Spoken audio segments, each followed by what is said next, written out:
Hi guys, and welcome back to the Filmmaker channel, the channel that teaches you everything film whilst providing you the best, and I mean the best, short films. I'm your host EF M2, and today what we're going to be doing is looking at some tips that could help you on your filmmaking journey, whilst also looking at my kit list and maybe some suggestions, maybe. So to be a filmmaker, it's quite simple. All you need is a camera and a story. So personally, I use a GH4. It isn't the latest model out at the minute. However, it is a quality camera. It's a micro four thirds camera which shoots 4K. And if I do need another camera for a bigger project, I'd personally just rent. To be honest, sometimes the best camera isn't actually a necessity. The quality isn't always dependent on the camera, but how you use the camera and what you use to complement the camera. Which brings me on to my next topic, lenses. So we'll start with my widest lens, which is the Canon 17 to 50mm f2.8. I like the lens because it offers a fixed aperture at 2.8, so when you zoom in, aperture stays the same, which is very important.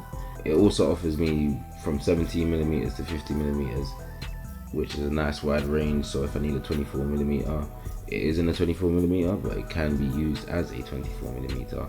Now next, I'd recommend the Canon 50mm, which is an f1.8 lens, and it offers you a great shallow depth of field. Also quite cheap, and it's quality glass. Next, I don't actually have any extreme long lenses, but I can recommend the Rokinon 85mm, as it's cheaper than the Canon 85mm, and it does perform very well. So check out Rokinon. Rokinon had great lenses. They also come under the name as Samyang, just depending on where you are in the world. The thing about lenses is that you might not need an 85mm.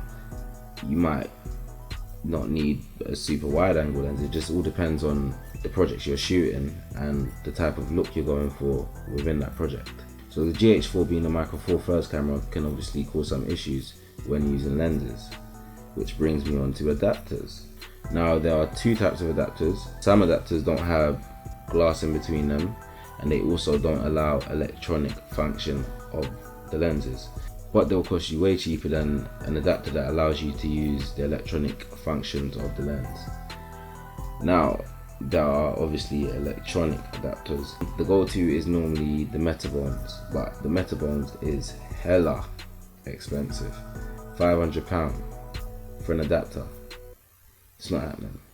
The Viltrox EF M2. So the Viltrox EF M2 offers everything that a Metabones adapter can possibly offer. Maybe the glass on the Metabones is better, but subjective, I guess. So the Viltrox EF M2 will allow you to use the electronic functions of the lens. It also offers an extra f-stop. So for instance, me using my Viltrox EF M2 with my Tamron lens, which is a 2.8, would actually effectively make my Tamron lens a 1.8, which is great, and it only costs about £170. So you Metabones. But seriously, it's good. Now when using an adapter without glass, there's a magnification that happens due to, I believe, the space between the sensor and something else. I don't know the exact science, but there's definitely a zoom. So your 50mm could effectively become a 75mm. Again, don't know the exact science, the exact multiplications and all that stuff. But with the Viltrox EF M2, that's actually reduced. So for instance, your 17mm might be a 19mm. So you've actually got a lot more room to work around with, which is why I would actually suggest the Viltrox EF M2. Now next, I'd say lighting is very important, and I've used quite a few lights over the years. Yongnuo is one of them, which is quite cheap. So if you're starting out in filmmaking, your budget's quite low, because this is a channel dedicated for independent filmmakers. Yongnuo is a good option, but I actually use the Aperture AL528s, and they're just LED panels. They can actually be used outside because they're battery operated. They don't need mains power to operate. They're doing pretty well. If I need any stronger lights, I'll rent, but I can definitely suggest those. They definitely bright. The Aperture lights also have a CRI of 95 plus. Obviously I'll put the meaning of CRI because it's something to do with colors, and color rendering something, I can't remember, but it means 95 plus means it's good. So again, I can definitely recommend Aperture Lights. So for audio, I actually have a Tascam DR40, which allows 2 external mics to be plugged in, also allows phantom powered mics to be used with it, and it also features 2 internal mics and runs for about £140, and I got mine for £90, which is definitely a bargain. Now I also own a DJI Ronin M, which is not a necessity, but it does offer a great stable shot. However, definitely not a necessity like I've already said. But if you do need a Steadicam, there are other options that are cheaper. For example, when I first started out, I actually used a Flycam Nano, which definitely wasn't electronically operated, but it did offer good results and it's definitely cheaper. So if you do need a Steadicam, always remember there are other options. Now the key thing about being a filmmaker is knowing what you want to do within a film.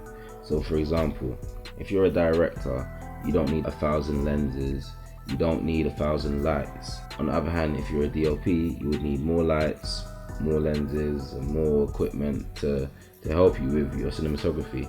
So know what you actually want to do, because there's no point spending so much money on cameras and stuff, then it turns out you want to be a script writer or a sound recorder.